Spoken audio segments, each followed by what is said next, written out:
Y cuando uno quiere entender la pancreatitis por medio de scores, se va a dar cuenta de que ningún score actualmente supera al diagnóstico de exámenes independientes o exámenes muy particulares, ¿no? En el caso de la escala de Ramson, por ejemplo, una escala publicada hace muchos años, ¿no? Hace casi 40 años, nos siguen preguntando clásicamente, ¿no? El problema del Ramson, por ejemplo, que fue el primer score que se popularizó mundialmente, es que necesitas 48 horas para que puedas hablar de severidad, ¿no? Ramson te dice que si tienes 1 de 3 es leve, y si tienes mayor o igual a 4 de estas variables, bueno, es un probable severo, ¿no? Ayudó en poco para poder definir patrones que poco a poco han ido creándose nuevos exámenes de laboratorio y que van creando nuevos índices, ¿no? Es por eso que ningún score es tan potente. Después del Ransom salió el Apache, que tiene 12 variables, y que si tienes más de 8 variables te dice que es severo. O sea, los scores lo que buscaban es acercarte al tiempo, al espacio de severidad. Pero ¿por qué le importa a un score decir cuál es severo o cuál no es severo? Y esto es importante, ¿por qué? Por la mortalidad. Normalmente los scores, su importancia radica en el tema de la mortalidad. Los pacientes que van a tener una pancreatitis leve, pues van a tener menos mortalidad que una pancreatitis severa. Y los pancreatitis severas tienen mayor probabilidad de desarrollar necrosis pancreática, que también tiene mayor mortalidad. O sea, todo va a estar casi concatenado. Acá tú lo vas a ver esto con tranquilidad cuando estés en gastro, donde van a detallar muchísimo la parte de pancreatitis, porque es el tema más preguntado de todo gastro, pero te dejo una mnemotecnia que utilizo yo, porque es la parte, digamos, de todo el bloque más preguntada, que es cuando interpretan las pancreatitis, por ejemplo, que no tienen relación con cálculos, generalmente le echan la culpa a las alcohólicas, y las pancreatitis que tienen asociación con cálculo biliar, ¿no? Te explico de manera muy general. Cuando alguien entra al ingreso, cuando alguien llega, para que te acuerdes, cuando alguien llega, te vas a acordar lo siguiente, ¿por qué digo llega? Porque la primero, leucocitos, más de 6.000, ahí está la primera L. La segunda, LDH, más de 350. Tercero, la edad, más de 55. La glicemia, mayor de 200, y el AST o el GOT, mayor de 250. Si te das cuenta, estos son los que no tienen relación con cálculos. Y si comparas con los que tienen relación con cálculos, mira, la edad, cuando es con cálculos, es mayor el corte.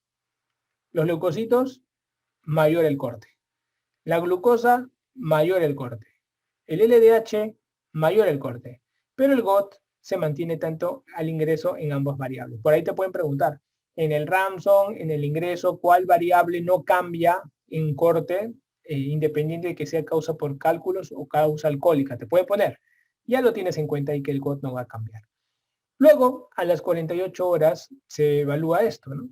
La disminución del hematocrito, más de 10 puntos. Actualmente el hematocrito, ya varias sociedades de gastro le dan mucho valor al hematocrito y lo miden a las 12 horas y a las 24 horas, porque te da un signo indirecto de concentración hemática, o sea que el paciente está perdiendo agua. ¿Por dónde se va el agua? Ya hemos dicho que se va al tercer espacio, se va a la ascitis, hace derrame pleural, hay una vasodilatación mantenida, entonces roba espacio y retiene líquidos, ¿no? Entonces el paciente con pancreatitis tiende a retener agua, ¿no? Ese es su concepto.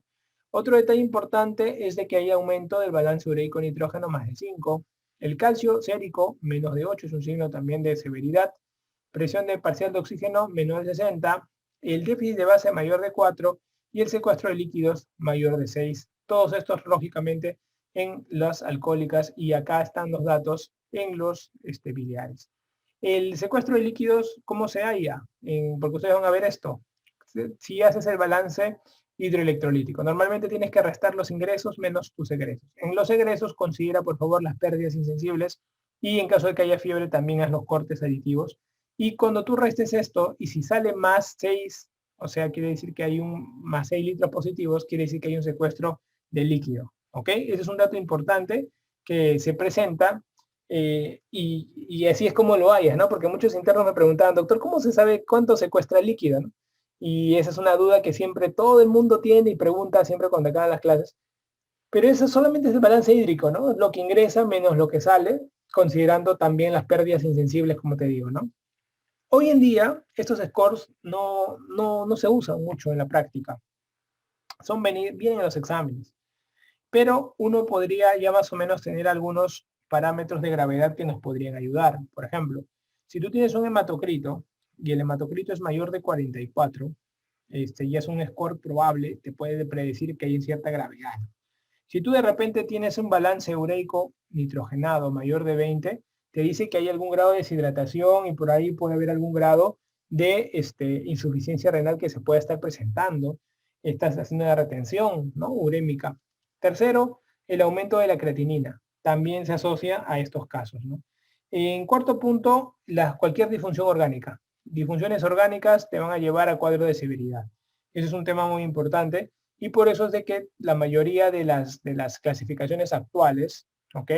Han ido, pues, o sea, se han abocado a ese punto, ¿no? Entonces, eso para que lo tengas en cuenta.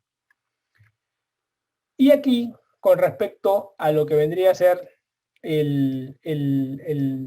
la parte de necrosis pancreática, para que tú llegues a entender esto, porque ese es el aspecto quirúrgico de la pancreatitis aguda, me obliga a explicarte cómo esta pancreatitis, que ya más o menos estás identificando en severidad, puede llegar a formar necrosis. Para eso tenemos que manejar el índice de Baltasar, ¿no? Entonces manejamos el índice de Baltasar y el índice de Baltasar nos acerca un poquito en imágenes con respecto a la severidad, ¿no? Para el índice de Baltasar tenemos que estudiar los grados de la pancreatitis aguda, ¿ok?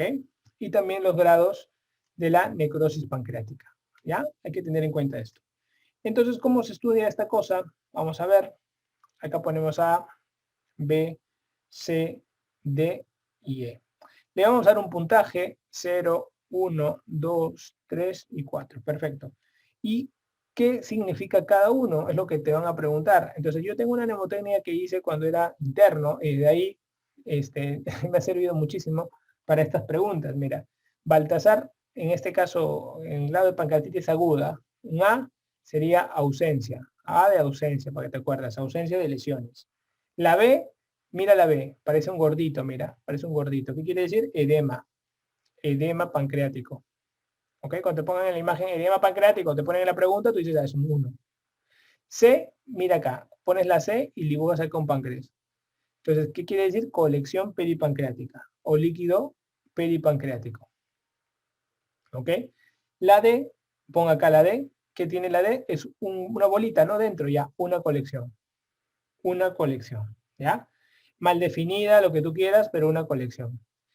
Y saca la E ponlo acá. Si cerraras acá y acá, ¿qué hay? Dos bolitas, o sea, dos o más colecciones, para que te acuerdes. ¿Ya? Te puede poner en la pregunta, paciente que encuentra con dos o más colecciones, puede ser en grado de pancreatitis aguda, tú dices, tiene 4 puntos porque es una E, ¿ya? Y en el grado de necrosis pancreática, ¿qué hacemos? Acuérdate que el paciente, para que tú sospeches necrosis pancreática, es un paciente que ya tiene un estado de severidad de base, ya le has hecho, por ser severo, tomografía, y en la tomografía se ha encontrado que hay una necrosis, ¿ya? Hay una necrosis. Entonces acá vas a poner A, B, C y D. Pones puntaje 0, 2, 4, 6. En la necrosis, acá no veo necrosis, la verdad, acá no veo necrosis. En el caso del 2, la necrosis es menor del 33%. En el C, la necrosis va del 33 al 50%. Y en el D, la necrosis es mayor o igual al 50%. Entonces yo puedo sumar todos estos datos, tanto del grupo de grado de pancreatitis aguda y grave necrosis, y si sumo todo esto y me sale mayor o igual a 7, podré decir que es un caso severo. ¿Ya? Podré decir que es un caso severo. Entonces, eso me ayuda mucho y por eso que sea un caso severo, me ayuda a determinar y a las 72 horas es un buen momento para pedir la tomografía y para poder valorarlo. ¿Ok? Para poder valorarlo. Entonces, hay que tener en cuenta que estos detalles de mortalidad me van a ayudar, porque si es severo es una mayor mortalidad que una pancreatitis leve. Entonces, es importante ese manejo. Ahora, cuando yo voy a identificar las necrosis en páncreas, estas necrosis se ven como con imágenes sólidas y líquidas, ¿ok? Entonces, en el páncreas, cuando nosotros estudiamos quistes de páncreas, una de las tres cosas que les enseño siempre es la clasificación de quistes de páncreas, ¿no? Tenemos quistes inflamatorios, ¿no? Tenemos casos de quistes neoplásicos y tenemos quistes no neoplásicos. En el caso de los pacientes que tienen un quiste inflamatorio, vamos a encontrar lo siguiente. Si el paciente tiene ese quiste, es purito quiste, diré que es una colección aguda. Si ese quiste es un quiste que tiene colección y que tiene imágenes sólidas, podré decir que esto podría ser una necrosis pancreática, ¿ok? O una colección necrótica aguda, porque a lo mejor lo tengas así, colección necrótica aguda. Hablo de la palabra aguda cuando todo ocurre en las primeras 4 semanas, o sea, durante el primer mes de haber tenido la pancreatitis. Pero si pasa el primer mes y esta imagen, que era una colección aguda, se vuelve un poquito con una pared más definida en la imagen, llamaré a esto pseudoquiste. En cambio, el otro grupo, que también es una imagen, pero con necrosis interna, con áreas sólidas, a esto le llamaré necrosis amurallada pancreática. Necrosis amurallada pancreática. Y acá estaría hablando de más de 4 semanas. Más de 4 semanas, ¿ya? Entonces, vamos a hablar después del pseudoquiste y ahorita estamos hablando de estas necrosis que se puedan presentar. La necrosis amurallada pancreática también algunos lo conocen como absceso pancreático, ¿ok? En el manejo. Entonces tenemos que tener un tratamiento de esa necrosis. Ninguna necrosis se tiene que dejar sin tratamiento. Toda necrosis se tiene que tratar de todas maneras, porque la sobreinfección bacteriana va a ser un aspecto latente que hay que tener en cuenta. Entonces, ¿qué es lo que tenemos que entender, doctor? Bueno, muchachos, el manejo de la pancreatitis, para poder entender ahorita la complicación de la pancreatitis, ¿cómo es el manejo de una pancreatitis? Es muy sencillo y te lo voy a poner en una mnemotecnia bastante fácil para que te acuerdes. La P de perfusión, o sea, tienes que meterle agua, tienes que perfundir. Entonces acá vamos a poner perfusión, ¿ya? La P de perfusión. Ese es lo más importante. El paciente se muere si tú no lo hidratas, ¿ya? Importante. Otro detalle clave que tienes que tener en cuenta es la A. ¿A de qué? A de analgésicos. Los analgésicos ideales para el páncreas son los AINES. Son los AINES, ¿ya? Lo otro que tienes que tener en cuenta es la N. La N va a ser importante porque es la nutrición. Y la nutrición tiene que ser una nutrición enteral. ¿Por qué nutrición enteral? Porque la nutrición va a permitir que no haya translocación bacteriana. Entonces tenemos que hacer la nutrición enteral. Nutrición enteral. Doctor, la nutrición enteral es por la boca. Mira, no. Tratamos de colocar si es severo. Por ejemplo, si es leve y el paciente ya le pasó el dolor, ya no tiene dolor, incluso tiene sensación de hambre, dale de comer. Si es leve, dale de comer por la boca. Pero si es un severo, incluso siendo severo, tú no vas a dejarlo sin comer más de 72 horas. ¿eh? Tienes que colocarle una sonda nasoyeyunal, iniciar la dieta lo más pronto antes de las 72 horas. Bypasea, poniendo nasoyeyunal, estás bypaseando todo el duodeno, pero no tiene contacto con el páncreas. Se va directo al yeyuno. Entonces, una sonda nasoyeyunal. Entonces, es importante la nutrición enteral para evitar la translocación bacteriana, por favor. ¿Ya? Eso es importante. Tómenlo con bastante seriedad para que nunca tengan complicación con sus pacientes. La C de páncreas, bueno, es el control de la clínica, pues, ¿no? Acá va a radicar mucho el control del olor, básicamente, el control del olor y todo lo que acarrea, no solamente el dolor, sino, digamos, la situación propia del paciente, ¿no? Entonces, la parte clínica, el soporte, por ejemplo, si hay fiebre, ya ahí mismo ya lo identificas, de repente el paciente está haciendo una necrosis infectada, entonces la clínica es fundamental para poder dar el salto de las complicaciones que vamos a trabajar y cómo vamos a manejar. Lo otro, para seguir completando la palabra páncreas, es la R. La R nos va a ayudar también mucho, ¿ok? Mucho. Con respecto a las imágenes radiológicas, R de radiológicas, nosotros usamos la ecografía en todos los pacientes con pancreatitis para ver las vías biliares y ver si hay un cálculo implicado en la patogenia de la pancreatitis, ¿no? No la tomografía. Hemos dicho que eso no se pide por pedir, entonces hay que tomarlo en cuenta. Con respecto a la E, en el manejo, es tratar de extraer los cálculos, si el cálculo, tratar de extraer los cálculos, si el cálculo está originando la pancreatitis y también una probable coledocolitiasis más colangitis, ¿no? Si el cálculo, aparte de la pancreatitis, está dando la predisposición a hacer una colangitis, tienes que extraer el cálculo en las primeras, o sea, tiene que ser una CEPRE urgente en las primeras 24 horas porque el riesgo de mortalidad es mucho mayor, ¿ya? Entonces, ese dato es muy importante. Luego también hay que tener en cuenta, con respecto a la cobertura antibiótica. Nosotros en pancreatitis no hacemos cobertura antibiótica, no se hace cobertura antibiótica, y solo se hace cobertura antibiótica cuando el paciente está infectado, ¿ya? Cuando el paciente está infectado. Y luego tenemos la S de la parte quirúrgica, ¿ok? De la parte quirúrgica, donde explicamos justamente esta parte, ¿no? Que es la parte de bloque de lo que estamos hablando hoy día de cirugía, que es lo que resalta más cuál es la parte quirúrgica de este tema tan complicado.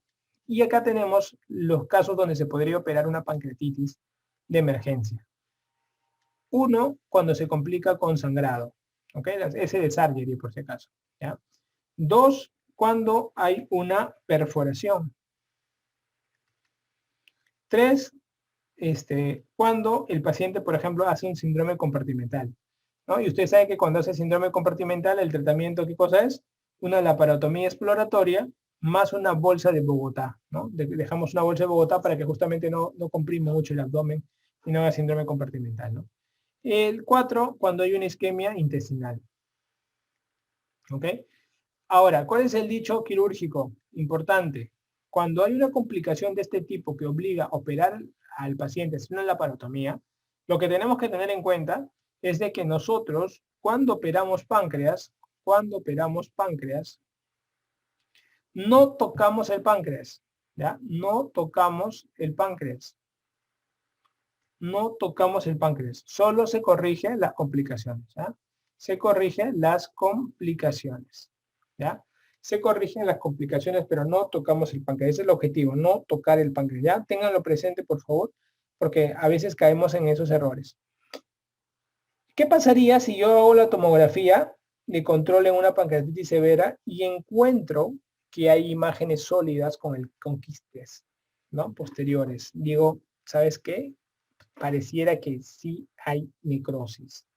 La necrosis pancreática por naturaleza es estéril, ¿ok? Por naturaleza es estéril. Pero, ¿qué pasaría si la necrosis pancreática se infecta? Cuando se infecta, el signo clínico que más nos van a poner es un signo sistémico, que es la fiebre, ¿ya? Que es la fiebre. Acuérdense que el manejo antibiótico inicia cuando hay infección y el mejor antibiótico para llegar al páncreas es el imipenem. El imipenem, ¿ok? Entonces, si yo tengo un paciente con una necrosis totalmente estéril, mi tratamiento va a ser conservador, no lo voy a someter a tanta cosa, ¿no? Acá yo voy a hacer un tratamiento conservador, ya no lo voy a meter a tanta cosa. Si yo tengo una pancreatitis con una necrosis infectada, acá sí yo tengo que hacer ¿qué cosa? Tengo que drenar. ¿Por qué? Porque la pancreatitis infectada es terrible. Entonces, doctor, mira, el paciente está con fiebre y tiene todo un sistema de imágenes necrosadas dentro de la cavidad. Entonces, ¿qué tenemos que hacer, doctor?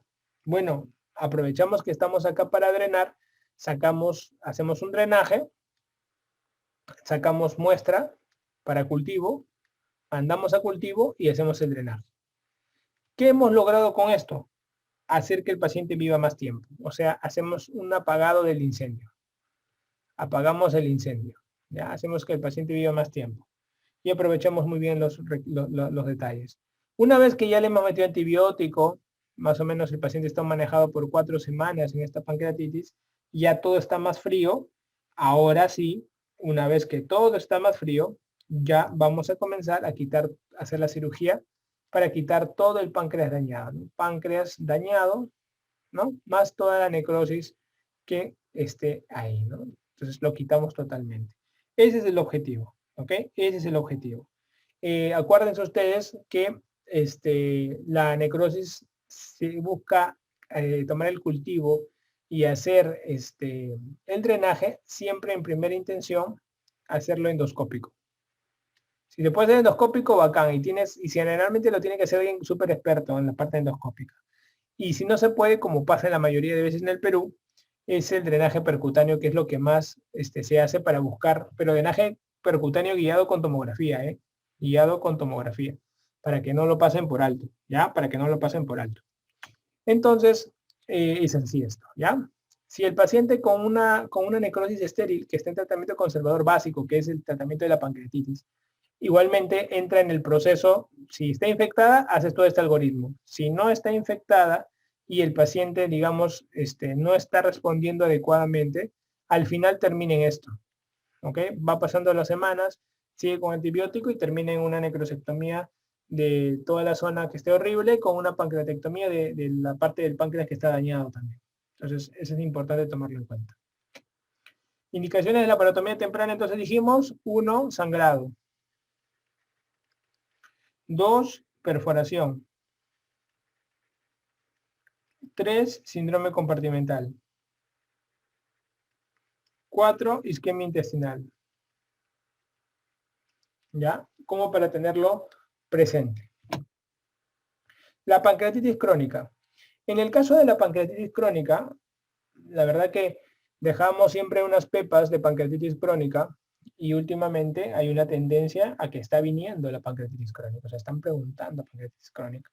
Entonces vamos a dejar unas señoras pepas que complementen, porque acá yo he enfocado toda la parte quirúrgica y ustedes van a revisar en gastro, pero te voy a dejar unas pepitas porque yo te conozco a ti. Mira, la definición de la pancreatitis crónica es una definición donde se aprecia que el daño es irreversible. Nunca se olviden eso. El daño es irreversible. Y es un daño irreversible tanto endocrinológico a lo exocrino.